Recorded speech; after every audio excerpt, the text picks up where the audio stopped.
e imediatamente para o Rio de Janeiro para a gente conversar com a Juliana Dalpiva. Ju, bom dia para você, tudo bem? Bom dia, meus queridos.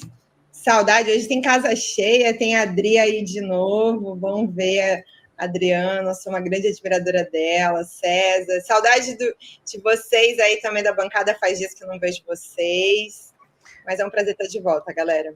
Muito bom, valeu, Ju. Essa aqui é a cara da Juliana, é a cara boa de quem deu furo, né? É a cara boa de quem deu furo. Parabéns, Juliana.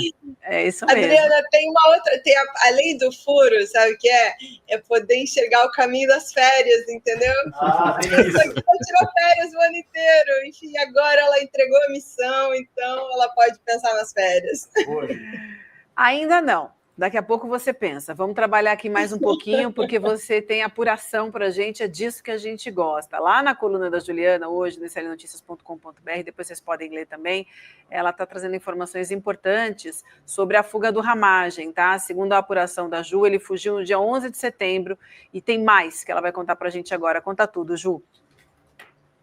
Então, gente, vários detalhes novos sobre a situação de Alexandre Ramagem, né? Achou que ia fugir e que ia ficar por isso mesmo, não é por aí. A Polícia Federal já sabe sobre a fuga do Ramagem desde o início de outubro. Só que não alardeou a informação justamente para poder investigar e saber quem está envolvido nessa fuga.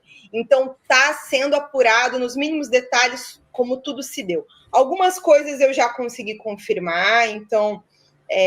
ele pede, né, para a Câmara dos Deputados uma licença a partir do dia 9. E ele pega um voo de Brasília para Boa Vista, já no dia 9. E no dia 11, ele já está nos Estados Unidos, em Miami, ele já dá entrada nos Estados Unidos. Então, essa informação já está confirmada com as autoridades americanas. E aí entra a situação da mulher do Ramagem, a Rebeca. Eles começam a fazer uma série de postagens nas redes sociais. Vamos pingar, gente. Dando conta de disfarçar essa fuga. Não vi, eu não estou no grupo ali. Como se eles estivessem juntos, vídeos como se eles estivessem juntos, para tentar disfarçar o fato de que no dia em que teve a condenação no Supremo Tribunal Federal, o Ramagem já estava nos Estados Unidos. Ele sequer esperou o fim do julgamento para fugir. Ele já tinha um plano de fuga em ação e estava nos Estados Unidos quando o Supremo Tribunal Federal anunciou os 16 anos de condenação à prisão dele no caso, porque ele é parte do núcleo crucial da trama golpista. Então, assim, o que acontece? A Polícia Federal vai apurando os detalhes de como se deu essa fuga. Quando isso começa a vir à tona por um furo do platô da equipe do Guilherme Amado, eles já tinham todo o mapeamento e a mulher do Ramagem já tinha sido alvo de busca. Deixa eu falar uma coisa. Busca e apreensão. Não sou amigo íntimo da Juliana, mas dizer só a admiração que eu tenho por ela nessa questão. O Guilherme Amado, no Platô BR, é concorrente dela, tá? Eles trabalharam juntos, mas muito legal a Juliana acreditar, porque o furo é do Platô BR. E, inclusive, algumas apurações aí que ela está trazendo mais detalhadas são coisas que o Platô tinha adiantado. Não estou tirando crédito da Juliana, não. Eu acho admirável esse comportamento, que é uma postura que eu tenho também com os colegas. Eu tenho até com a extrema-direita, tá? Apesar de ser um site de extrema-direita, o Antagonista tinha muito bom repórter, tá? Muita gente que trazia informações em primeira mão. Vamos lá. No aeroporto, quando ela embarcou com as filhas, porque ela foi 2 semanas atrás para os Estados Unidos. E ela foi alvo de uma busca e apreensão pessoal no aeroporto, quando ela estava embarcando. Apreenderam os celulares da Rebeca. Gente, falta e pouco. Tudo isso também foi para dentro dessa investigação. Então, está passando por perícia, por análise, para entender todo mundo que está envolvido nessa fuga do Ramagem, como tudo isso se deu, quem financiou. E a suspeita também é de que ele tenha feito algum trajeto terrestre, né, em direção à Guiana, e daí de lá voos que levaram ele aos Estados Unidos. Então, assim, se as pessoas acham, né, se o Ramagem tinha alguma expectativa de que não se apurasse o detalhamento da fuga dele, isso não vai acontecer. Me parece que já está bem adiantada essa apuração, inclusive, e a gente deve ter maiores desdobramentos e novidades nos próximos dias para a responsabilização de envolvidos com relação à fuga do Alexandre Ramagem, que aí é um personagem que vale depois um programa, fica a dica aí para Gabriela Varela, se algum dia ela quiser conversar. Ramagem é um personagem bastante interessante do governo Bolsonaro, porque ele se cola no Bolsonaro já em 2018, na época do segundo turno da eleição, depois da facada, e aí ele enxerga um caminho, né, uma ascensão para ele cola no Carlos Bolsonaro, cola no Jair Bolsonaro, e aparentemente ele cria essa carreira que leva ele a virar um foragido da justiça. Grande carreira, né, César? De delegado da Polícia Federal, a chefe da ABIN, a chefe a parte de uma organização criminosa que liderou um plano de espionagem e agora foragido da justiça. Exatamente. Ô Gil, e nesse processo, no debate, muito se conversou a respeito de uma possível conivência da Câmara Federal, tinha a questão do roaming, do chip. Você que apurou a história de muito perto, o que te parece isso? De fato, houve conivência da Câmara Federal? Não é bem assim? Queria a tua reflexão a respeito disso. Eu acho que em algum momento, e aqui eu vou te falar, os dados que eu trouxe até agora com relação a esse percurso, ou seja, saiu de Brasília, foi para Boa Vista, de Boa Vista foi para Guiana, da Guiana para os Estados Unidos, tudo muito rápido, né? Em questão de 2 dias, entre o momento em que ele decide, pega o avião, vai embora, até estar nos Estados Unidos, é uma questão de 48 horas. Dali em diante, desse tempo em que ele começa a modalidade deputado EAD foragido, porque condenado estava, e aí parece inspirado no Eduardo Bolsonaro, né? Tá na moda a modalidade EAD como deputado federal. Daqui a pouco, quem sabe, algum senador se anima também, já que a Câmara liberou, então, precedente.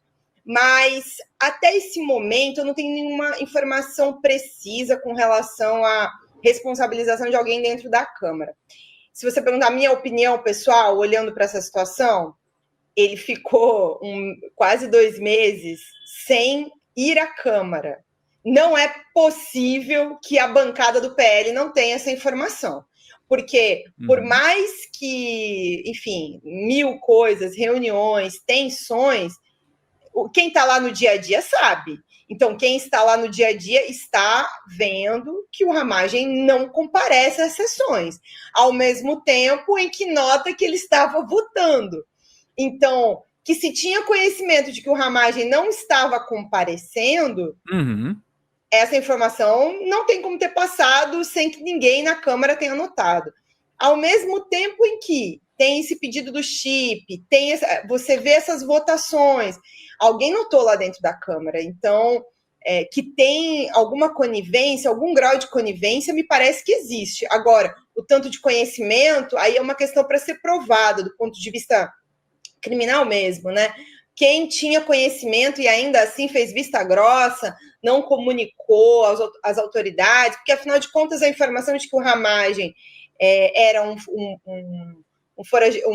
condenado, e aí com isso poderia estar foragido, era uma coisa que, na medida em que quem está ali no dia a dia do trabalho da Câmara tem que ter conhecimento, né? E aí, de quem é a responsabilidade no sentido de que ele está votando ao mesmo tempo que não está na casa?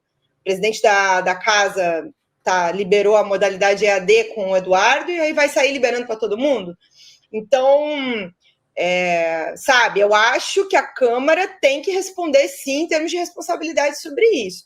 Eu não sei precisamente se a Polícia Federal já tem mapeado dentro da Câmara essa responsabilidade. A sensação que eu tenho é de que os investigadores estão mais debruçados com relação ao plano de fuga, né? Quem financiou e quem ajudou o Ramagem a deixar o Brasil sabendo que ele estava prestes a ser condenado. Acho Juliana muito maldosa, Juliana. Poxa, 503 deputados, não dá para ver o que todo mundo tá fazendo. É muita gente, você fica perdido. Você tem 3 filhos, não consegue saber onde os filhos estão. Imagina com 503 deputados. O Kleber Lourenço me lembrou aqui que no dia 9 o Ramagem votou, o dia que ele estava viajando. chegou nos Estados Unidos, mas no dia 9 estava votando, então tem registro de votação dele. Agora, fora a brincadeira, Juliana, é óbvio que teve, no mínimo, omissão da Câmara dos Deputados. Todo mundo sabia que o Ramagem já estava sendo condenado e que em algum momento ele ia ser preso. No fim das contas, no fim da história, ele ia acabar sendo preso em algum momento. O momento chegou agora e ele está foragido. Então, excelente ponto, Ju. É preciso apurar onde houve no mínimo, essa omissão na Câmara dos Deputados de permitir com que um deputado que está agora sendo procurado, né, foragido da justiça, estava votando, recebeu telefone celular, recebeu linha para usar o celular da Câmara dos Deputados nos Estados Unidos, sem estar em emissão oficial da Câmara dos Deputados, então, obviamente, houve omissão. E a gente está vendo aí a bancada do crime se formando, né? A bancada dos foragidos, a bancada inédita na história desse país. A gente tem 3 deputados que continuam deputados federais, uma presa na Itália, deputada federal, com gabinete, emenda rolando, gente servindo cafezinho, outro nos Estados Unidos, réu, agora em um processo no STF, o Eduardo Bolsonaro, e o Ramagem, foragido da justiça, condenado a mais de 20 anos de prisão. Então, é bizarro isso que a gente está vendo, Juliana. Uma bancada de foragidos e a Câmara dos Deputados sentada em cima desse processo sem fazer nada. William, eu até quero... eu estava no sábado, né? Inclusive aqui quero pedir desculpas, porque meu primeiro anúncio na hora que eu anunciei a prisão, né? Eu falei 21, eu estava naquela confusão do fuso horário, então peço desculpas para quem pegou a informação, mas me viu falando. A prisão foi no dia 22, madrugada. 21 de novembro, 22 de novembro, essa data que entra para a história do Brasil, enfim, está aqui meu pedido de desculpa e correção. Mas, ao mesmo tempo, depois que eu dei a notícia e eu estava no Congresso Global de Jornalismo Investigativo, tinham vários colegas internacionais lá que também tomaram conhecimento da notícia junto.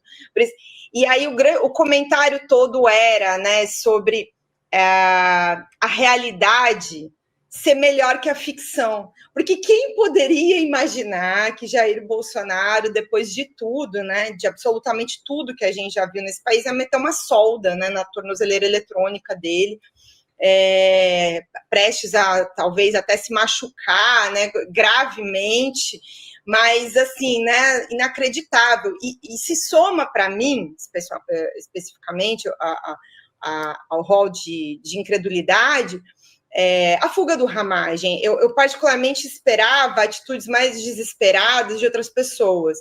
O Ramagem, com o mandato, ainda tinha ali alguma briga para fazer, né, do ponto de vista jurídico, para tentar postergar, usar o próprio mandato.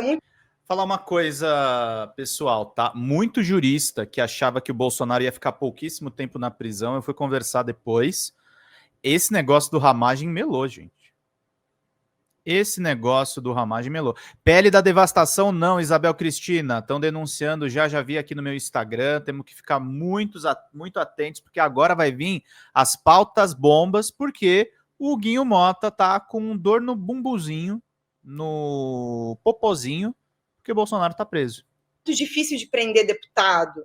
Então, eu acho que a fuga do Ramagem, ela, além de tudo, revela ainda mais sobre a personalidade de Alexandre Ramagem e do perigo que Alexandre Ramagem representava como diretor da ABIN, a inteligência de Estado. Então, em parte, eu acho assim surpreendente do ponto de vista de quem estava ali com um mandato na mão. Por outro lado, acho que agora não tem, né, mais máscara nenhuma para cair, embora sempre dê para descobrir alguma coisa. Então, eu acho muito revelador da personalidade do Ramagem essa fuga desesperada antes mesmo da condenação. Fala, galera da Folha TV, não se esquece de se inscrever aqui no nosso canal para assistir programas como Folha Notícias Manhã, Folha Notícias Noite, o nosso Folha Entrevista e o nosso Barzinho das Meninas. Muitas coisas bacanas a gente acompanha por aqui e a gente precisa muito, muito do apoio de vocês para nosso trabalho jornalístico, investigativo, de curadoria de conteúdo, com vocês ajudando no nosso Pix, folhademocrata@gmail.com, ou mandando superchats, valeu demais, e os recursos financeiros, tornando-se membro do nosso canal, no nosso curso de jornalismo básico, para você ficar muito bem informado a respeito de tudo. Queridos e queridas, muito obrigado pela presença de todos vocês, vida longa e próspera. Cuidem-se, cuidem dos seus e não esquece de se inscrever aqui na Folha TV. Até mais!